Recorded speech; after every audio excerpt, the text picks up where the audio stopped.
할렐루야. 아버지 하나님 감사합니다. 저희 눈과 귀와 마음과 아버지 총명을 열어주시고 하나님을 알고 하나님을 만나고 하나님으로 채우심을 있게 도와주시옵소서. 아멘. 축복하여 주시옵소서. 예수님의 이름으로 기도드립니다. 아멘. 아멘.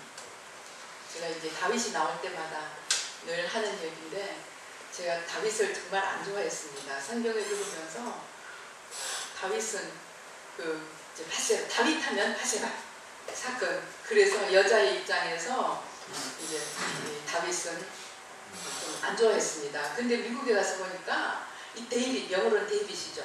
데이빗이라는 이름이 많은데 이 한국 엄마들, 교회 나오는 엄마들이 아들 이름을 데이빗 하고 이제 지어놓고 아들들이 이제 데이빗이 많이 있는 거예요. 그래서 전 속으로 참 엄마들이 정말 어떻게 좀 이상한 거 아니야? 어떻게 아들 이름을 다윗이라고 지냐? 그런 사건이 일어나면 어떡하냐? 거기다가 또 하나님도 마음에 안 드는 부분이 있었습니다. 뭐라 그래요? 바세바 사건이 일어났을 때 하나님이 그래요. 네가 원하였으면 내가 이 여자 저 여자 더 줄 수 있었다고. 근데 왜 금지된 사람 이제 차지했느냐고 그렇게 하나님이 이제 다윗에게 화를 내는데 그게 뭐냐면 바세바 말고 네가 원하면 다른 여자들도 얼마든지 더 줄 수 있는데 이미 가진 여자들 말고도 더 줄 수 있는데 이제 그런 짓을 했다고 하나님이 다윗에게 뭐라 그러십니다.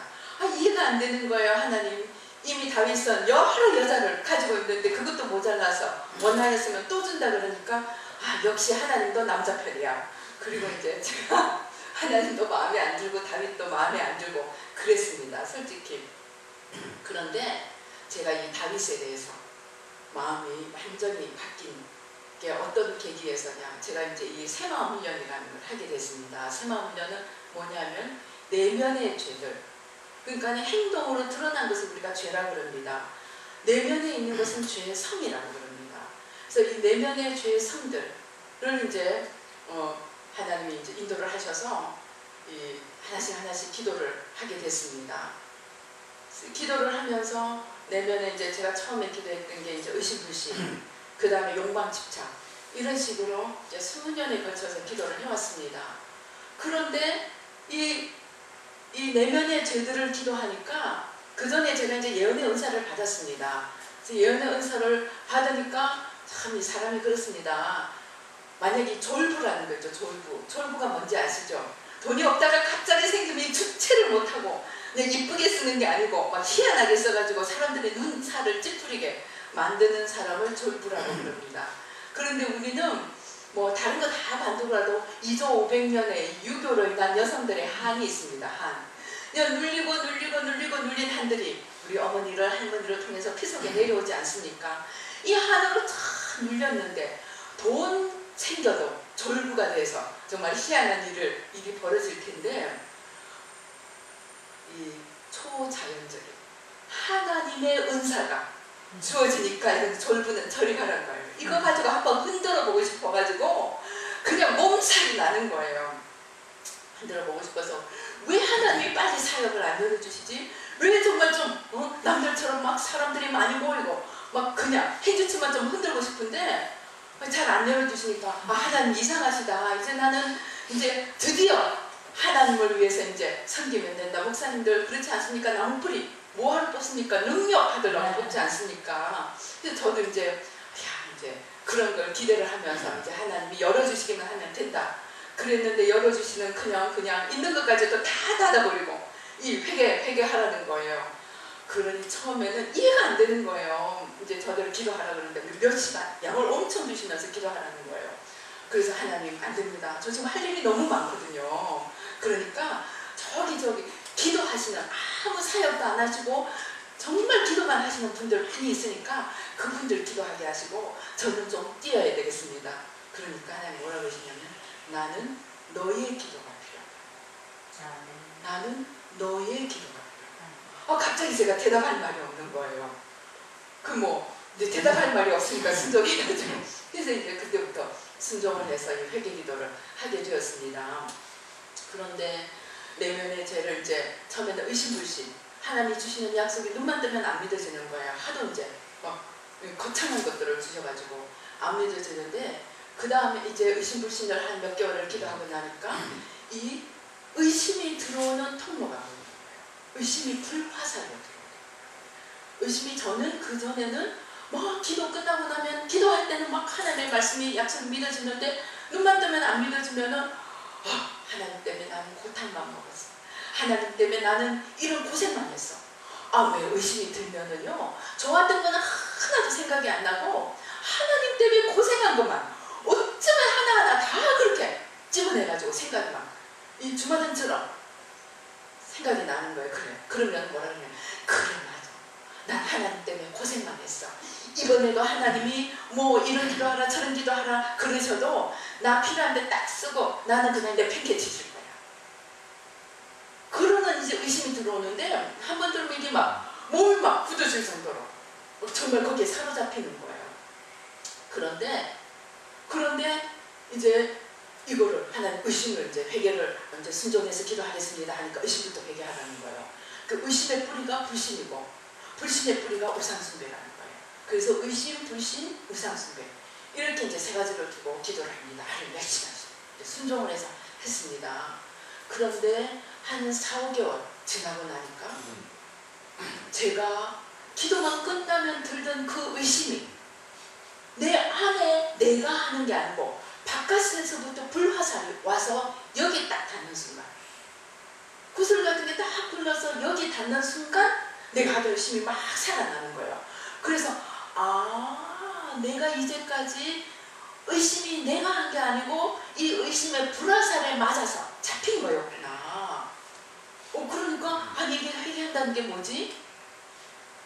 은사, 예언의 은사 받아서 기도해서 하나님 이거 보여주시고 저점 보여주시고 그러던 세계하고 또 다른 세계가 있는 거예요. 이거는 내 영혼의 문제예요. 내 영혼. 그래서 이게 뭐지? 이제 제가 이제 정신을 차렸어요. 하나님 나 이거 하겠습니다. 저 이거 하겠습니다. 그 다음 뭐 할까요? 이제 제가 다 하려면 너무 길고 뭐 속사람도 보여주시고 갈대 같은 겉사람도 보여주시고 요동치 않는 속사람 이 의심이 들지 않는 그 세계에 있는 속사람과 세상에 휘날리는 이 겉사람을 보여주시더라고요. 그래서 제가 이거 한번 해보겠습니다. 그래서 이제 욕망 집착을 이제 다음에 욕망 집착을 하라고 그러더라고요. 욕망 집착도 뿌리가 우상숭배예요. 그래서 욕망 집착, 우상숭배 이렇게 이제 회개를 했습니다. 욕망 집착, 우상숭배를 회개를 하는데 이제 처음에 이렇게 회개를 하려고 딱 이제 작정을 하고 기도를 하는데 욕망 집착이 이만한 보따리가 산 같은 보따리가 내 앞에 하나 척 나타나는 거예요. 이게 뭐지 보니까 욕망의 보따리인 거예요. 그게 제가 아까 말씀드린 걸 그때 저도 깨달은 거예요. 제가 뭐 은사 가지고 해주지만 흔들려고 하는 줄도 몰랐어요. 그냥 하나님이 왜 빨리 뭐 사역 좀 크게 안 열어주시지 그렇게만 생각했는데 욕망 집착이 산더미같이 이렇게 앞에 나타나는데 그게 내 모습이었다. 그게 하나님이 주시는 은사 하나 가지고 나를 위해서 행주치만 한번 흔들어보고 사람들 앞에 내가 한번 무엇이 되어보고자 하는 이 마음이 이만한 산더미 같은 욕망 집착의 이 세력인 거예요. 세력. 그런데 그래서 하나님 시키시는 대로 이제 우상숭배를 회개하고 욕망 집착을 회개하고 이제 뭐 보였으니까 제거를 해야 될 거 아니에요.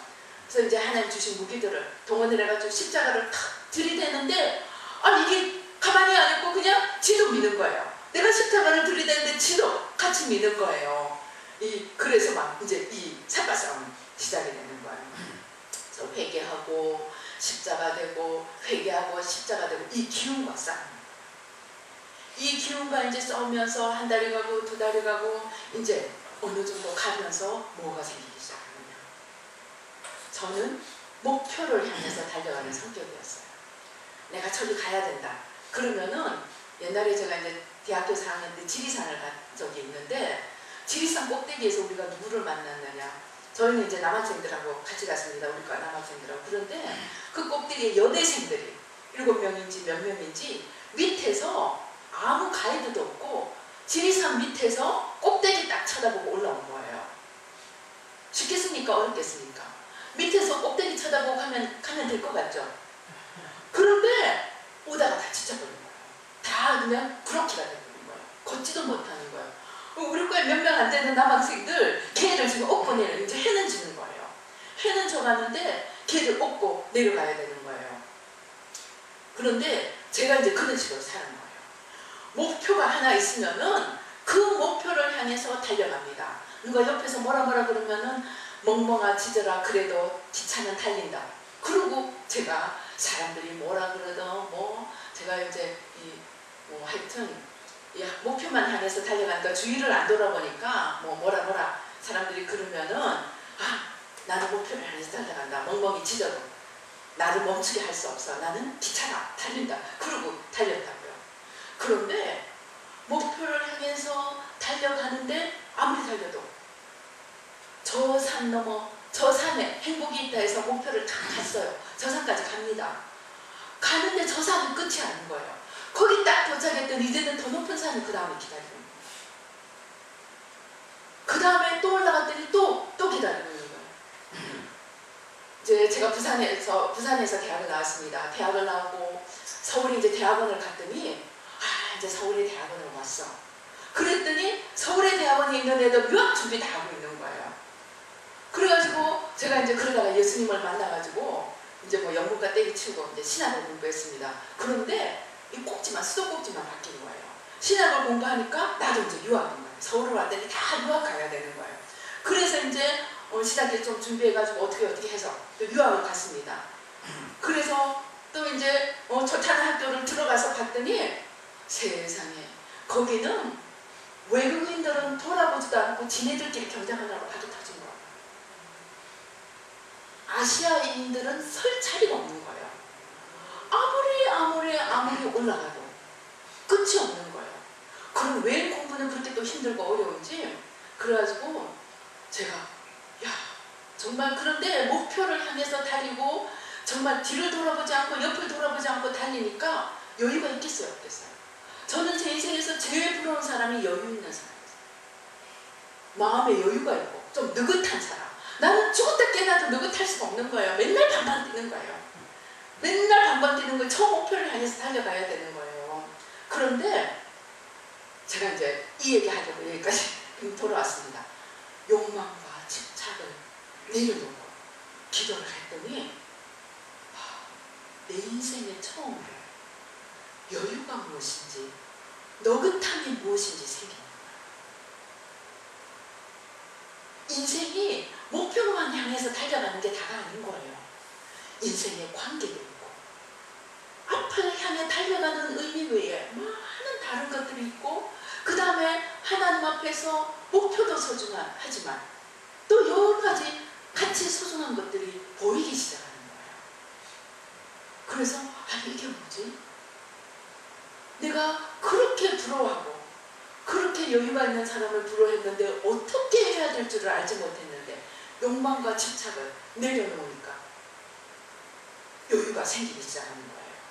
그런데 하나씩 그때서부터 시작해서 지금 이제 10년이 이제 꽁충하고도 많이 넘어버렸습니다.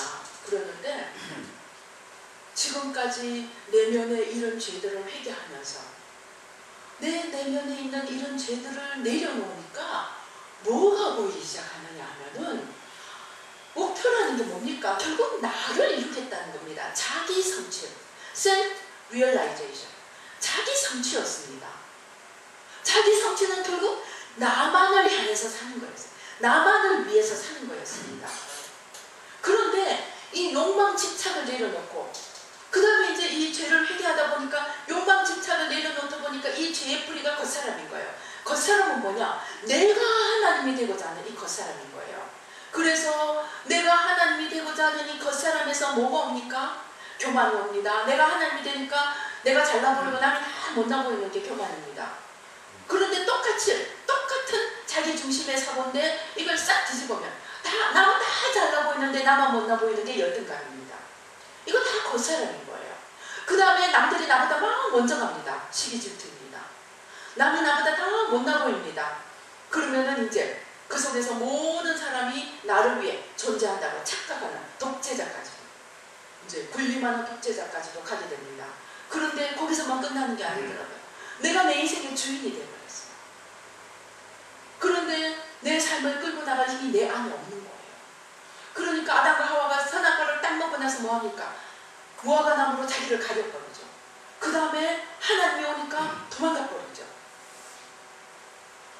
내 힘으로 무화과나무를 가린 것이 제대로 가려지겠습니까?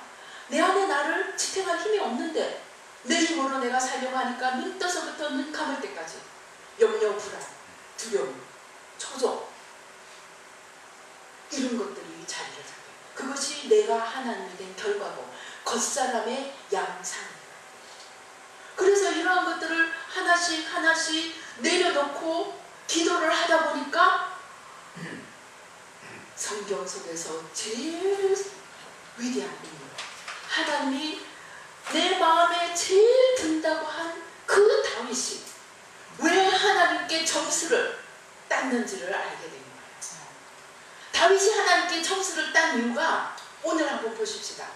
골리앗이 자기보다 몸이 지금 몇 배예요. 2m가 넘는 사람입니다. 지는 아직 이때가 아마 17살 정도로 생각이 됩니다. 다윗이 아직 소년이었습니다.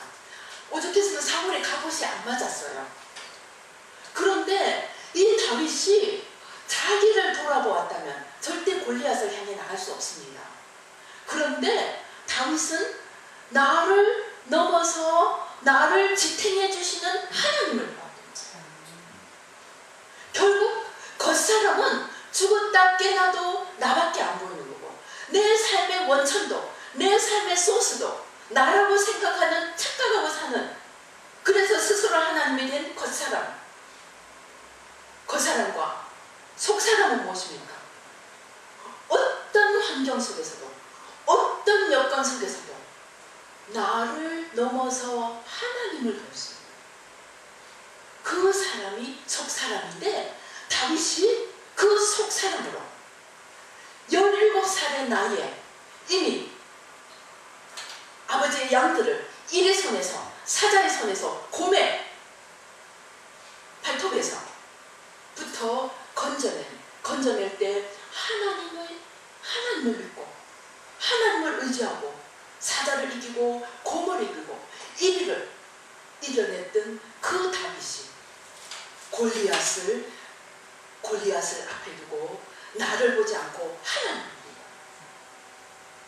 그러니까 우리의 궁극적인 삶은 나를 바라보던 삶에서 나를 넘어서 하나님을 바라보는 삶으로 나아가야 되는데, 거기에서 다윗이 성경 전체를 통틀어서 최고의 점수를 딴 사람이라는 것입니다. 물론 여전히 죄성이 온전히 100% 뿌리가 뽑히지는 않았기 때문에 그가 바세바 사건도 있고 뭐 인구조사 사건도 있고 이런 사건도 있지만 큰 맥락에서 그는 성경의 어떤 인물들보다 어떤 환경 속에서도 여건 속에서도 하나님을 바라보았던 속사람으로 살았던 믿음의 사람이었다는 것을 제가 이 내면의 죄들을 회개하고 영안이 열리고 겉사람에서부터 속사람으로 옮겨가는 이 영성훈련을 내면의 영성훈련으로 서다 보니까 다윗이 이제 이해되기 시작하는 거예요. 그런데 다윗이 그런데 여기 의문이 하나 있습니다. 어릴 때부터 양을 잡고 양을 돌보고 이리의 손에서 사자의 손에서 곰의 손에서 이렇게 아버지의 양들을 지켜내고 그 다음에 골리앗을 물리치고 이스라엘 구해냈습니다. 우리는 무엇에 익숙해져 있습니까? 장원급제. 정말 열심히 공부해서 장원급제 한번 하면 짜자자 짠, 그 이유는 그냥 내 인생 이제 짠이야. 그런데 익숙해 있습니다. 한번 정말 열심히 노력해서 한번 대박이 터지면 그 힘으로 나머지 인생을 살아가는, 그런데 익숙해져 있습니다. 그래서 다윗이 이 정도면 이제 사울에게도 점수를 얻고 정말 상위도 되고 짜자자잔 인생이 열리리라고 기대를 하는데, 이런 큰 일을 이룬 다윗이 그때서부터 시작해서 왕의 사위가 되고 난 뒤 10여 년 자기 장인되는 선왕에게 쫓겨다니는 신세가 됩니다. 그것도 그냥 쫓겨다니는 게 아니고 목숨을 내놓고 정말 목숨을 가져가려고 달려드는 그 사윗을 도망다녀야 되는 신세가 됩니다. 한번 생각해 보십시다. 하나님이 분명히 사무엘을 통해서 당대의 마지막 사사입니다. 왕을 2명을 세운, 사울을 세우고 다윗을 왕으로 세운 이 최고의 사사 사무엘에게 기름 부음을 받고 왕이 되었습니다. 다윗은 하나님 앞에 왕의 신분이었습니다. 그런데 하나님께서 무슨 다윗하고 원수가 되셨다고 사울의 손에서 빨리 구해주시지 않고 10여 년을 다윗을 내버려 두셨겠습니까? 참 우리가 이해가 되지 않는 부분입니다. 다윗만 그렇습니까? 아닙니다. 제일 오랫동안 연단을 받은 사람은 두말할 것도 없이 모세입니다. 모세는 정말 왕궁에서 우리가 고고학 조사해 보니까 정말로 모세가 왕위 제1순위였다고 합니다. 그게 고고학에서 밝혀졌다고 합니다. 아무튼 왕위 제1순위에 있던 모세가 도망가서 40년을 광야에서 지냅니다. 하나님이 40년을 광야에 버려두십니다. 그리고 그 다음에 누구입니까? 아브라함 하나님이 부르셨습니다. 하나님이 부르셨는데 가나안 땅에 와서 몇 년을 뺑뺑이를 돌리십니까? 아들 약속해놓고 25년을 뺑뺑이를 돌리고 이삭을 주십니다. 그것도 모자라가지고 13년 뒤에 다시 한번 큰 시험, 곧 이삭을 바치라는 시험까지 하시면서 하나님이 아브라함을 연단하셨습니다. 그리고 또 요셉이 있습니다. 요셉이 정말 하나님으로부터 멋진 꿈, 최고의 꿈을 꾸었습니다. 11명의 형제들이 자기에게 와서 절하고 해와 달과 별들, 부모와 형제들이 자기에게 절하는 그 꿈을 꾸고 얼마나 가슴이 벅찼을까요? 그런데 그 하나님이 요셉을 종살이, 노예살이를 이것 또한 13년으로 보고 있습니다. 10여 년을 훈련을 받습니다. 왜 이랬습니까? 하나님이 심술이 나서서 그렇겠습니까? 아니면 하나님이 능력이 없어져서 그렇겠습니까? 무엇 때문에 이 다윗이, 요셉이, 모세가, 아브라함이 그런 연단을 받았겠습니까? 제가 이것을 최근에서야 물론 하나님이 쓰시기 위해서 귀한 그릇, 큰 그릇, 강한 그릇으로 만들기 위해서 그렇다는 것을 이해하고 있었지만 제가 최근에 와서 큰 결정적인 은혜를 받은 것이 창세기 3장의 선악과 사건입니다. 수많은 사람들이 질문을 합니다. 왜 하나님이 선악과를 두셨을까? 왜 좋으신 하나님이 사단을 허락하셨을까? 저도 오랫동안 기도를 하면서 또 죄를 기도하다 보면은 결국 죄의 뿌리가 원죄입니다. 그래서 끊임없이 원죄로 돌아가서 기도하고 원죄로 돌아가서 기도하고, 그런데 제가 최근에 받은 은혜가 하나님이 선악과를 드셨다는 겁니다. 물론 하나님이 드셨습니다. 그런데 하나님이 시험대를 일부러 드셨다는 겁니다. 시험대를. 하나님이 시험대를 일부러 두셨다는 겁니다. 왜? 하나님이 정금같이 진짜 그릇으로, 강한 그릇으로, 쓸만한 그릇으로 만들기 위해서 하나님이 그것도 동산 중앙에 선악과를 딱 보이는 곳에 놓아두시고 너 이거 먹어봐. 물론 그러시진 않았지만 그럴 정도로 가운데 두셨다는 겁니다. 그것만 해도 하나님이 이해가 안 될까 말까 하는데 가만히 기도하니까 또 깨닫게 해주시는 거예요. 사단까지도 하나님이 허락하신 거예요. 선악과를 갖다 놓는 것도 모자라서 그 선악과를 먹게 만들 충동질하고 거짓말을 하고 유혹을 해서 그 선악과를 덜러덩 따먹게 만들 시험하는 자까지 동산 중앙에 갖다 놓으신 거예요. 하나님이. 이해가 됩니까? 이해가 됩니까?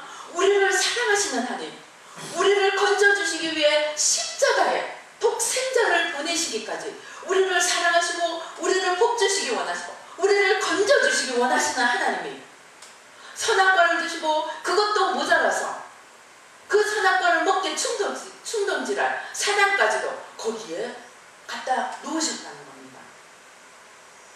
그러면은 오늘날 우리도 마찬가지입니다. 다윗도 요셉도 아브라함도 모세도 하나님이 친히 시험대를 두시고 연단에 환경과 사랑과 이것저것들을 통해서 하나님이 풀무불 가운데로 통과하게 하셨다는 겁니다. 왜이십니까? 하나님이 능력이 없어서요? 아닙니다. 하나님께서 우리를 제대로 된 그릇으로 내가 아니고 하나님을 선택할 줄 아는, 나를 사랑하느냐 하나님을 사랑하느냐 하나님을 더 사랑하는 자로 강하게 키우기 위해서 그렇게 하셨다는 겁니다. 예수님이 뭐라고 그러셨습니까? 나를 따르는 자가 자기를 부인한, 마태복음에서 이렇게 말씀하십니다. 마태복음 16장 24절에 보면 예수께서 제자들에게 이르시되 누구든지 나를 따라오려거든 자기를 부인하고 자기 십자가를 지고 나를 따를 것이니라. 이거는 그래도 낫습니다. 누가복음 14장 26절에 보면 뭐라고 말씀하시느냐 하면 무릇 내게, 우리 누가복음 14장 26절을 한번 같이 찾아서 읽어보십시다. 누가복음 14장 26절.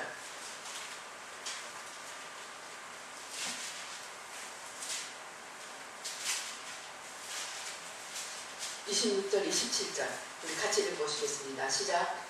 무릇 내게 오는 자가 자기 부모와 처자와 형제와 자매와 더욱이 자기 목숨까지 미워하지 아니하면 능히 내 제자가 되지 못하고 누구든지 자기 십자가를 지고 나를 따르지 않는 자도 능히 내 제자가 되지 못하리라. 자기를 부인하고 심지어 자기를 미워하기까지 하라는 거예요. 여기서 우리가 오해를 하면 안 됩니다. 여기서 미워해야 되는 나는 하나님이 주신 존귀하고 사명이 있고 뜻을 가진 소중한 내가 아닙니다.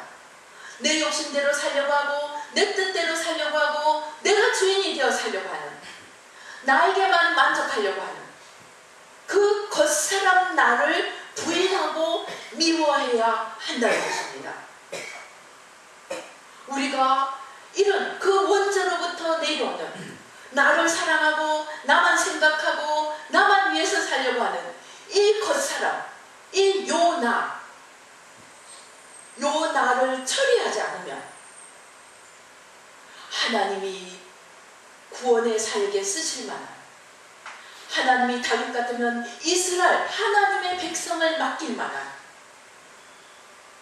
그릇이 되지 못하기 때문에 하나님이 이런 훈련을 시켰다는 겁니다.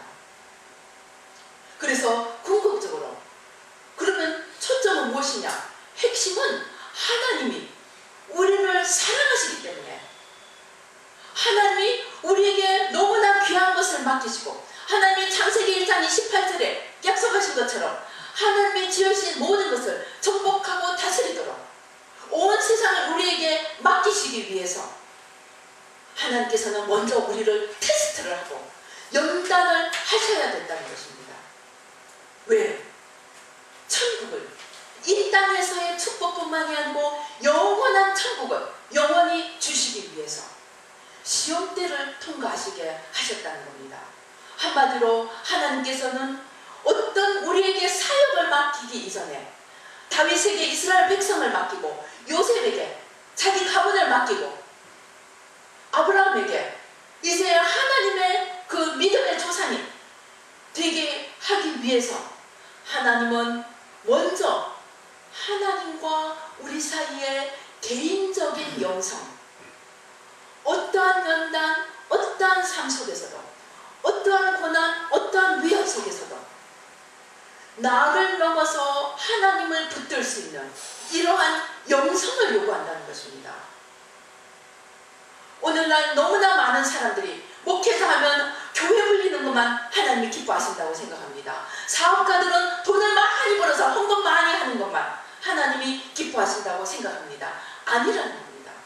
하나님이 다윗에게 백성을, 이스라엘 백성을 맡기시기 전에 하나님은 1대1로 다윗을 온갖 고통을 통하면서 하나님 앞에서 속사람으로서는 영성가로 만들었다는 것입니다. 제가 이 세마 훈련하면서 다윗을 존경하게 된 게, 다윗은 왕이 되기 전에 먼저 영성가가 되었다는 것입니다. 그 영성가가 뭐냐면은 나를 넘어서 어떤 상황 속에서도 하나님을 바라볼 수 있는데, 그는 어려움이 올 때마다 하나님 앞에 나가서 자기 모든 형편을 다 토로합니다. 솔직하게 다 털어놓습니다. 그리고는 하나님을 발견합니다. 어떤 하나님? 이전에 나를 도와주신 하나님. 그 하나님이 지금도 나를 도와주시리라. 그런데 가만히 보면 거기서 끝나지 않고 너희 열방들아 여호와를 찬양하러 온 세상을 향해서 하나님을 찬양하라고 부릅니다. 즉 그는 그 환난을 통해서 얼마나 하나님께 나가서 부르짖었든지 예수님이 오시기 1000년 전에 시편 22편을 통해서 예수님이 십자가에서 돌아가시는 걸 이미 본 거예요. 그는 1000년 뒤를 볼 수 있는 영성가의 반열에 왕이 되기 전에 이미 서 있었습니다. 하나님은 우리에게 목사가 되고 사역자가 되고 사장이 되고 회장이 되고 어떤 대통령이 되고 이러기 이전에 하나님 앞에 나를 넘어서 내가 주인이 아니고 하나님이 주인이고 하나님이 하나님이시고 온 세상은 하나님 것이고 나에게 잠깐 청지기로 맡겨주시는 것임을 깨닫기까지 하나님은 우리 개인을 훈련시키신다는 것입니다. 오늘날 이러한 영성이 없이 그저 교회만 키우면 하나님이 기뻐하시는 줄 알고 수단 방법을 가리지 않고 모든 세상적인 방법을 동원해서 교회를 키우다 보니까 오늘날 교회가 세상의 지탄을 받습니다.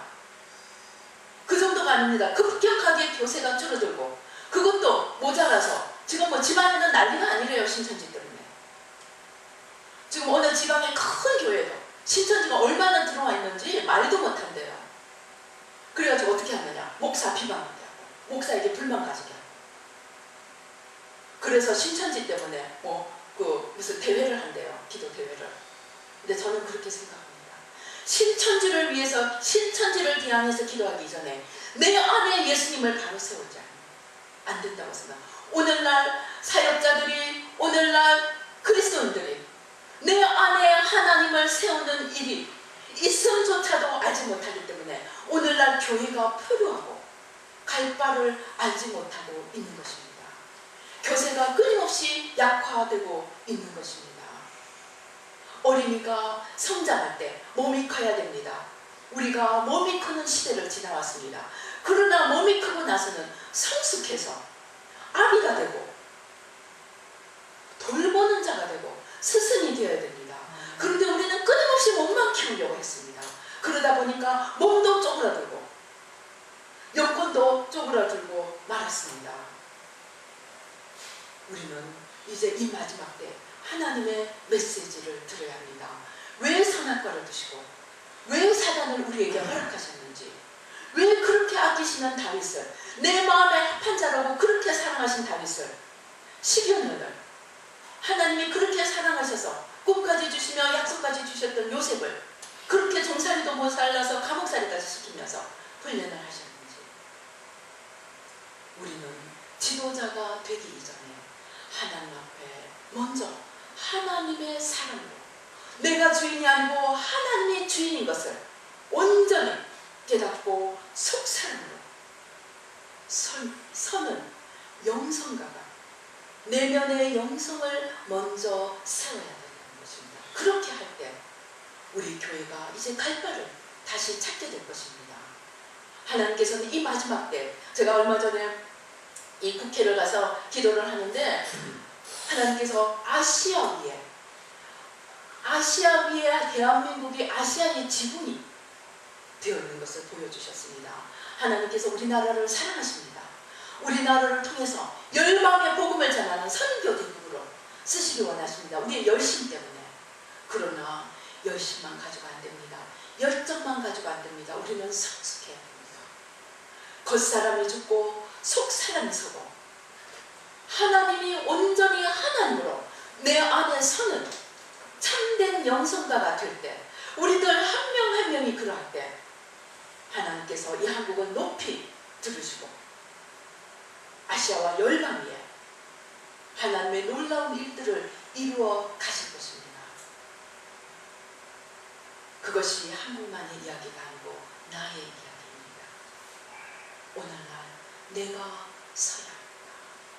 내가 하나님 앞에 서야 합니다. 하나님의 시험은 단계단계로 올라갑니다. 저도 무수히 시험을 받고 여기까지 연단을 받고 올라왔습니다. 그런데 이 신학을 하려고 하니까 연단이 더 오는데 저도 열심하면 한 가닥 합니다.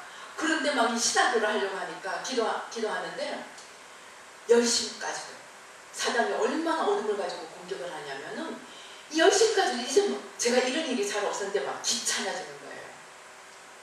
귀찮아지는 거예요.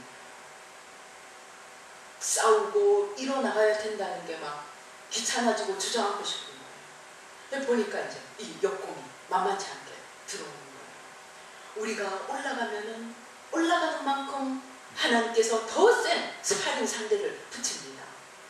그래서 그것을 이겨내는 답은 한 가지밖에 없죠. 하나님을 사랑하고 마음을 다하고 뜻을 다하고 힘을 다하고 성품을 다해서 하나님을 사랑하는데 그 하나님을 마음에 온전히 모셔드려요. 정말 하나님을 나보다 더 사랑하고 내 부모 형제보다 내 돈보다 더 사랑해야 되더라고요. 그 다음에 말씀을 마음판에 새겨. 왜 하와가 선악과를 덜어도 먹게 됐냐? 말씀을 귀로 알고는 있었는데 마음판의 중심에 들어와 있지 않았기 때문에 온갖 가머니설로 속이니까 헐라당 넘어갑니다. 그래서 우리가 하나님을 사랑하고 말씀을 힘을 다하고 뜻을 다하고 성품을 다하고 의지를 다해서 말씀을 붙들고 하나님을 사랑하지 않으면 이 덤벼드는 시험과 환난과 이 가진 연단을 이겨낼 수가 없더라고요. 주저앉고 싶어요.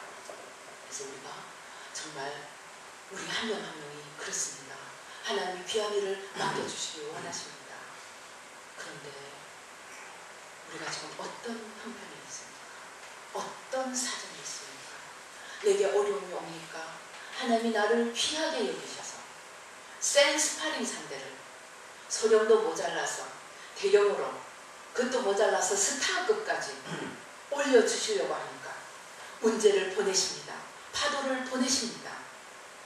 그것도 모자라서 시험하는 자를 보냅니다. 가까운 사람을 통해서 보냅니다. 어떻게 하시겠습니까? 우리가 환경만 보고 문제만 보면 주저앉을 수밖에 없습니다. 그러나 하나님을 사랑합니다.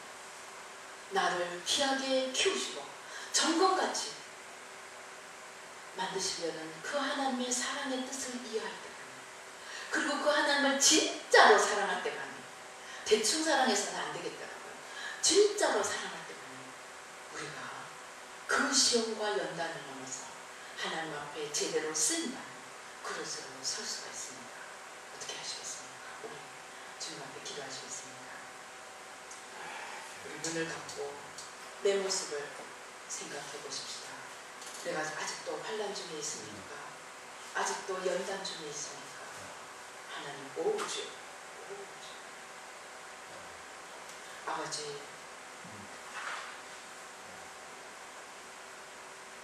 아버지 하나님께서 우리를 정금같이 귀하게 만드시기 위해 더 센 불로 내가 뜨겁다면 그 불의 온도를 더 높이십니다. 아버지, 내가 그 이상으로 하나님을 사랑하지 않으면 나는 이 시험을 통과할 수가 없습니다. 하나님, 그러나 내 안에 하나님을 향한 사랑이 아버지 식어가려고 합니다. 주저앉으려고 합니다. 하나님, 이 사단이 휘몰아치는 이 사망의 세력, 어둠의 세력, 아버지 좌절 낙담시키려는 이러한 세력들을 넘어서 하나님을 향한 뜨거운 사랑으로 속 사람의 능력으로 일어서서 아버지 하나님, 아버지 주시는 그 모든 연단을 통과하고 정금같이 귀하게 서서 내 사랑하시는 주님을 위해, 내 사랑하시는 아버지 하나님을 위해 아버지 하나님 마음껏 내 삶을 아낌없이 드릴 수 있도록 주님 축복하여 주시옵소서. 이 마지막 연단의 불, 이 마지막 시험의 때 아버지 끝까지 이겨내고 아버지 하나님 정금같이 귀하게 설 수 있도록 축복하여 주시옵소서. 역사하여 주시옵소서. 예수님의 이름으로 기도드리옵나이다. 아멘.